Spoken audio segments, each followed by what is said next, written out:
మీకు ఈ రోజు నేను చెప్తా ఉన్నాను. ఆ రోజున ప్రమాణ స్వీకారం చేశాను. మొన్న మన కార్యకర్తల సమావేశంలో ప్రమాణ స్వీకారం చేశాను.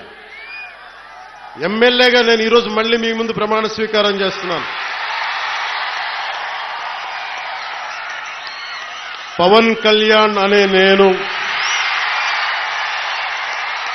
భారత రాజ్యాంగానికి కట్టుబడి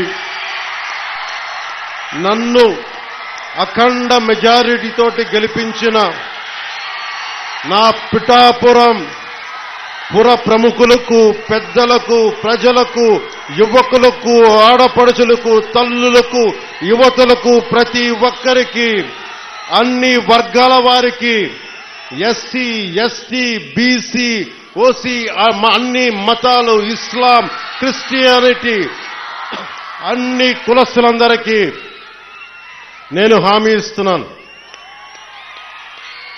మానవత్వాన్నే కాపాడుతాను, మీ అభ్యున్నతికే కష్టపడతాను. నేను లంచాలు తీసుకోను, నాకు అలాంటి అవసరం లేదు. మీ అభ్యున్నతికే నేను కష్టపడతాను. నేను చాలా రోజుల నుంచి మీకు చెప్తా ఉన్నా.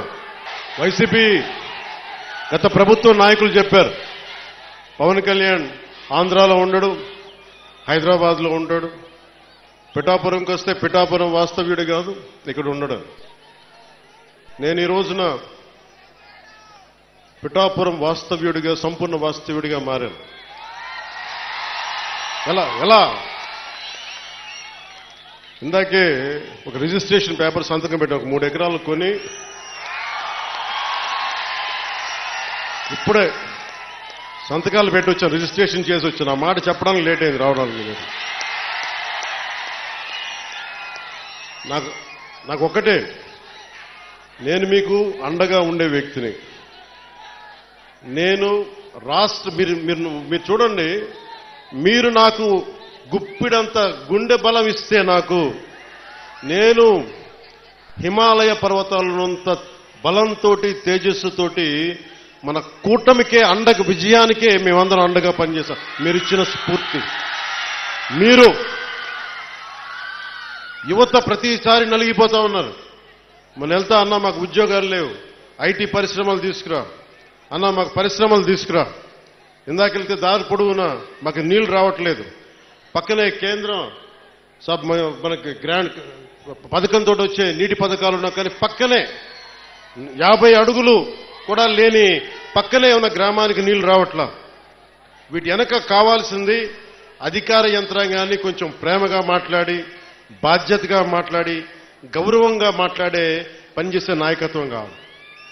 నేను అధికారులకి, మన నాయకులందరికీ ఒకటే చెప్పాను, నేను ప్రభుత్వ ఉద్యోగి కొడుకుని, ప్రభుత్వ ఉద్యోగులకి మేము గౌరవిస్తాం.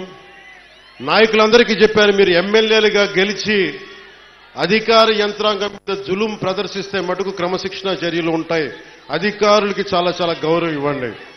ఒకవేళ తప్పేదైనా ఉంటే అది మాట్లాడే విధానం వేరే ఉంటుంది, కానీ మీరు గత ప్రభుత్వం నాయకుల్లాగా దౌర్జన్యపూరితంగా బెదిరిస్తే పార్టీ పరంగా క్రమశిక్షణ చర్యలు ఉంటాయని చాలా రివ్యూ మీటింగ్లో చాలాసార్లు చెప్పాను నేను. ఎందుకంటే నోరు మంచిదైతే ఊరు మంచిదవుద్దంటారు. నేను ఒక అధికారి దగ్గరికి వెళ్ళి, మీకు నీటికి రావాలి అంటే చొక్కా పట్టుకునో బూతులు తిడితే ఎవరు మాట్లాడతారు? మాట్లాడాలి. వాళ్ళ కష్టం కూడా అర్థం చేసుకోవాలి, వారి కష్టాలను కూడా అర్థం చేసుకునే మాట్లాడాను. అందుకని నేను ప్రప్రథమంగా మీకు ఇచ్చిన హామీలు, తాగునీరు, సాగునీరు, విద్య,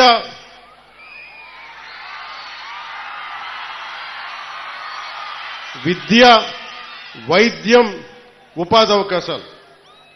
ముఖ్యంగా తాగునీరుకు సంబంధించి కేంద్ర జల్ జీవన్ మిషన్, నేను పదవి తీసుకొని 4 రోజులు కూడా కాల. రోడ్లు కదా, అన్ని చేద్దాం, ఏది నా దృష్టిలో లేకుండా లేదు. ఒక ఆడబిడ్డ, ఒక తల్లి వచ్చి, అన్న నా బిడ్డ 9 నెలల నుంచి కనిపించట్లేదు, నా బిడ్డ 9 నెలల నుంచి కనిపించట్లేదు, 2 రోజులు దాటితేనే ఇంక దొరకదని చెప్తారు. మర్చిపోండి మీ బిడ్డనని చెప్తారు ఉన్నత పోలీసు అధికారులు. అలాంటిది 9 నెలలు అయిపోతే దొరుకుద్దా లేదా అనేది నా గుండె ఇలా కొట్టుకుంది. ఆ తల్లి ఏడుపు గుండె వేదన పెట్టేస్తుంది. వెంటనే దీనికి మన చైర్మన్ కేకే గారిని అడిగాను.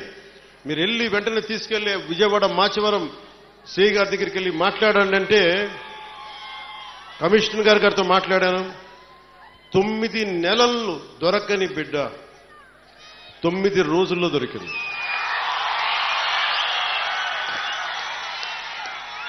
నేను ఈ 9 రోజులు నవరాత్రులాగా అయిపోయినాయి నాకు. ఆ బిడ్డ దొరుకుద్దా లేదా తల్లిని ఒకటే వేడుకున్నా. తల్లి ఒక ఇంట్లో పెంచిన ఆడబిడ్డ ఎటు వెళ్ళిపోయిందో తెలియదు. ఆ బిడ్డ దొరికే వరకు చూడు తల్లి అని చెప్పి ప్రతిరోజు రాత్రి ప్రార్థించాడు. నా ప్రార్థనలో ఆంధ్రప్రదేశ్ పోలీస్ శాఖ సమర్థత, ధైర్య సాహసాలు, వారి అపార నైపుణ్యం కేరళలో చూశారు, బెంగళూరులో చూశారు.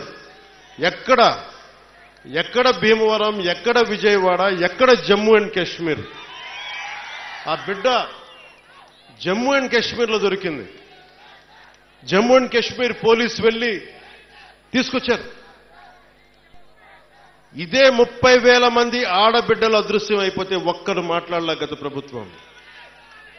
మీరు ఎందుకు చెప్తున్నానంటే మీరు పిఠాపురం పెద్దలు, యువత, సమస్త ప్రజానీకం, తల్లులు, ఆడపడుచులు ఒక్క వ్యక్తి వెంట మీరు నడిస్తే, మేమందరం కలిసి ఒక కూటమినే గెలిపిస్తే మీరిచ్చిన బలం 9 నెలలు దొరకక, బిడ్డ దొరకక, ఆచూకీకి దొరకక, కడుపు ఉండలు జుట్టుకుపోయి పడుతున్న ఒక మాతృమూర్తికి మీరు ఆనందం కలిగించారు. మీరిచ్చిన నిలబడినందుకు మీకు జోహార్లు, మీకు మీ అందరికీ ధన్యవాదాలు. అంటే ఇది 9 నెలలు దొరకంది 9 రోజుల్లో దొరకగలిగింది అంటే పోలీసింగ్లో తప్పు లేదు, వ్యవస్థలో తప్పులు లేవు, వ్యవస్థని నడిపించే నాయకత్వంలో తప్పు ఉంది. సరైన నాయకత్వం గనక రాష్ట్రాల్లో ఉంటే ఇలాంటి సమస్యలు చాలా తక్కువలో ఉంటాయి. నా దాకా మొన్న ఉన్నతాధికారితో మాట్లాడుతున్న మీ దాకా వచ్చి దాదాపు ఒక ఐజీ స్థాయి అధికారి చెప్తా ఉన్నారు, మీ దాకా వచ్చి సమస్య పరిష్కారం అయిందంటే కింద స్థాయిలో వ్యవస్థలు సరిగ్గా మీ అంత బలంగా పనిచేయట్లేదు, అది మేము కూడా సరిదిద్దుకోవాలని ఒక ఐజీ స్థాయి అధికారి చెప్తుంటే నాకు నిజంగా చాలా ఆనందం కలిగింది. ఆ మార్పు వచ్చింది. ఒక్కొక్క ఎమ్మెల్యేకి నాకు 70,000 నేను అనుకున్నాను, అందరూ అనుకున్నారు. పిఠాపురంలోనే పవన్ కళ్యాణ్ నెంబర్ 1 మెజారిటీ వస్తుందని అందరూ చెప్తా ఉంటే ఏమో అనుకున్నా, నేను ఒకటే అనుకున్నాను, గెలిపిస్తే సంతోషం అనుకున్నా. సో మీరు 70,000 ఓటు పైచులకు ఇచ్చారు. నేను అడిగాను, సార్ ఇదే ఎవరో వచ్చారు నా దగ్గరికి, మీదే నెంబర్ 1 మెజారిటీ అవుతుందని అడుగుతా ఉంటే అడిగాను, మొన్న అన్నారు కదా ఇప్పుడేంటి పరిస్థితి అంటే, సారీ సార్ మీది కాదు, అటంతా వైజాగ్, ఉత్తరాంధ్ర ఏ మూలకెళ్ళినా 30,000 తక్కువ, 10,000 అసలు కనీసం 10,000 తక్కువ, ఎవరికి మెజారిటీలు తక్కువ లేవు. అది కనిష్టం. ఒక్కొక్కరికి 90,000, 98,000 ఏదో ఎంపీ ఎలక్షన్ లాగా వేశారు.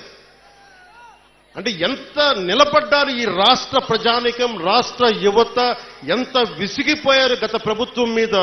మీ కోపం, మీ ఆవేదన రక్తం